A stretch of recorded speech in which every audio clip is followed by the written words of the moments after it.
ছোটবেলা থেকে আমি সব কিছু দাম, আমি তো তোমার কিছু দিতে পারি না।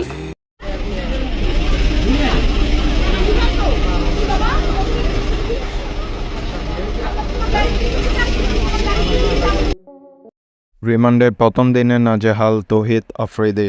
রিমান্ডে নেওয়ার পর ধেয়ে আসছে তৌহিদ আফ্রিদির কান্নার শব্দ। 5 দিনের রিমান্ড শুনে আফ্রিদি প্রায় অজ্ঞান। দিনরাত তার চোখে ঘুম নেই। রিমান্ডের কারণে তিনি অত্যন্ত ভয়ে ছিলেন এবং পুলিশকে বারবার বলতে লাগলেন রিমান্ডে তাকে মারা হবে কিনা। সে আরও বলে তার ভয় করছে, সে অনেক নার্ভাস এবং তার ঘাম ছুটছে। রিমান্ডের প্রথম দিনে অনেক কথা বের করতে পেরেছে বলে জানায় পুলিশ। সেখানে আফ্রিদি ভয়ে অনেক কিছু বলে দিয়েছেন।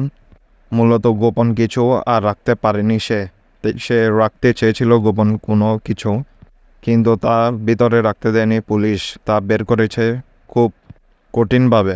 মাঝে কিছু সময় বিরতি নিয়ে 5 ঘন্টার রিমান্ড চলে তৌহিদ আফ্রিদির উপর। সেখানে অনেক গোপন তথ্য বের হয়ে এসেছে বলে জানায় পুলিশ।